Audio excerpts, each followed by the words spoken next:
Bad news for Mercedes.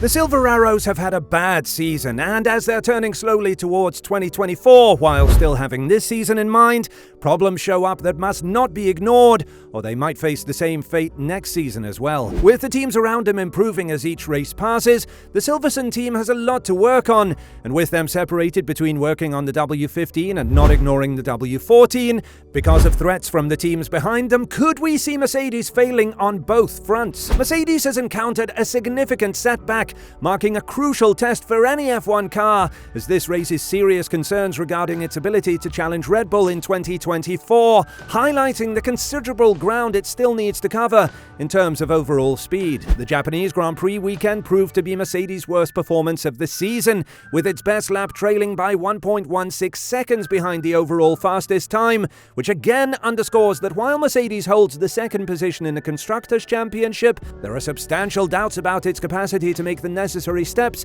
to regain a consistent winning position next year. The fact that Mercedes has just under half the points total of Red Bull is astonishing, and the reasons were largely demonstrated by the events at Suzuka. While there's a significant shift in direction for next year's car, implying that there might not be much continuity from the W14, Mercedes hasn't halted its efforts to enhance the current vehicle. Team principal Toto Wolff has already disclosed plans for a substantial upgrade slated for the United States Grand Prix. Even if the new components introduced for the W14 aren't carried over to the next season, the team emphasizes that there's still a substantial amount of knowledge to be gained about performance that will be invaluable for the design of next year's car. In a regular post-race review video, Mercedes head of strategy Rosie Waite explained why it wouldn't be prudent for the team to simply abandon progress on the W14. While we will have to use the winter to make more fundamental developments to W15, there are plenty of things we can do with the current car which will both make it faster and aid our learning and understanding to develop next year's car, she said. That's what we've already been doing and will continue to do. So the new parts we bring to the track do both, hopefully add performance and make the current car go faster, but they are all specifically targeted around areas where we need to further our understanding. The things we will learn from testing them this year will directly feed into the development of the W15. We also mustn't lose sight of the fact that we are in a tight battle for P2 with Ferrari, and that position in the championship is really important to all of us. So we have upgrades in the pipeline, and will continue to be bringing them to the car.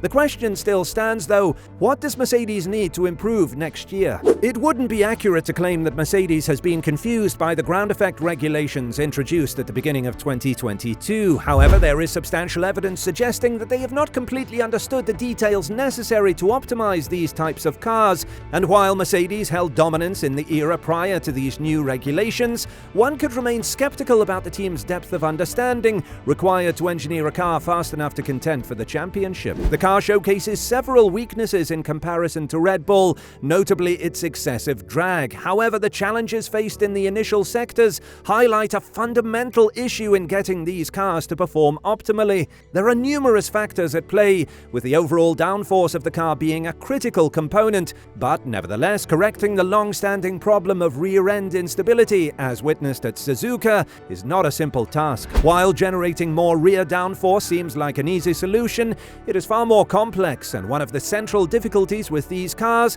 lies in keeping a balance of downforce across a wide range of ride height. One method involves ensuring that the aerodynamic center of pressure, which represents the combined force of all the downforce, shifts towards the rear at higher speeds, and this is essential for better control in slower corners and to facilitate controlled rotation. Achieving this control is influenced by numerous factors, including proficiency and flexible bodywork, in which the Mercedes 4 concept plays a role. Additionally, there is the challenge of establishing a stable through-corner aerodynamic balance, vital for navigating long corners, which is more intricate under these regulations, while previously the detailed barge board areas were instrumental in achieving this balance, but the streamlined top body aerodynamics no longer allow for that approach. While Mercedes can make incremental improvements throughout the remainder of the year, any hope of fixing this weakness rests on the shoulders of next year's car. Mercedes has implemented significant changes this year, particularly with its Monaco Grand Prix upgrade package,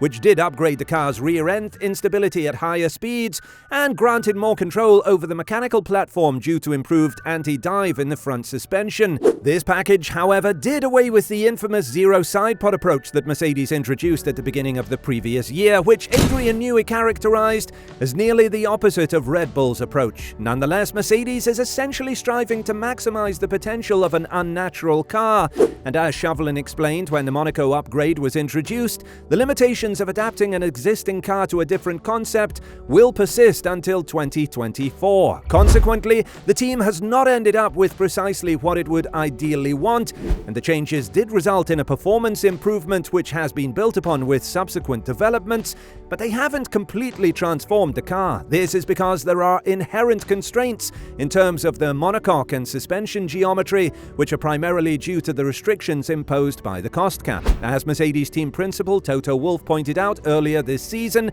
in a scenario where cost wasn't a limiting factor, Mercedes would have designed a completely new monocoque, potentially addressing the issue of the cockpit position being too far forward, and this would entail adjustments to the chassis shape and the positioning of the side impact structures, and such modifications could also create more room to optimize the potential of the underfloor Venturi tunnels. Red Bull has experienced some success with its more V-shaped monocoque, which allows for a bit of extra space for the tunnels. All of these aspects are currently under development for 2024 by Mercedes. Consequently, it won't be until the early stages of the next season that we'll be able to determine whether the lessons have been effectively incorporated. Suzuka, being the fourth race of the season next year, will serve as a significant test to gauge how much progress Mercedes has truly made. The fight with Ferrari for P2 will be very interesting until the end of the season, as Mercedes only has a 20-point lead heading to Qatar this weekend.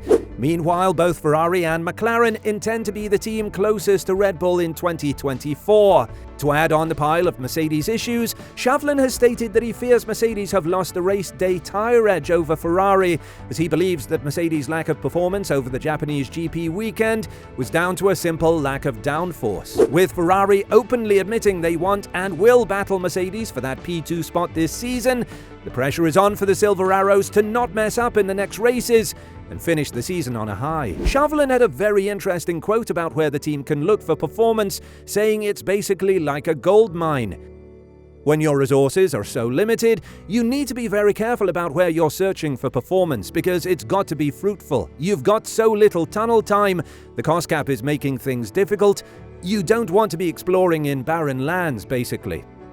This fits perfectly with an analogy that Mercedes technical director James Allison has often made about each set of F1 regulations being like a treasure map where there are pots of performance gold to be found. It's just a question of digging in the right places. For Mercedes, it's dug in the wrong location for the last 2 years. In 2022, it tried to run its car too low, which left it at the mercy of porpoising. This year, with the FIA having raised the floor edges, it overcompensated too much and aimed its aero map around a ride height that was too conservative and therefore too high. This year has shown that if you want to succeed in F1, you need to be running as low as you can while keeping the ride platform as stable as possible, so you don't get yourself bitten by the car bouncing. We can just hope for a better competition at the front, with several teams winning races in 2024 and 2025. It is just amazing that teams like Mercedes can develop a car they will gladly retire, while they are designing a totally new car for next year under the cost cap. But then McLaren, Ferrari and Aston Martin are in a similar struggle forward, so 2024 at least looks interesting. What do you think? Will Mercedes bounce back in 2024? Let us know your thoughts in the comments down below, and thanks for watching this video.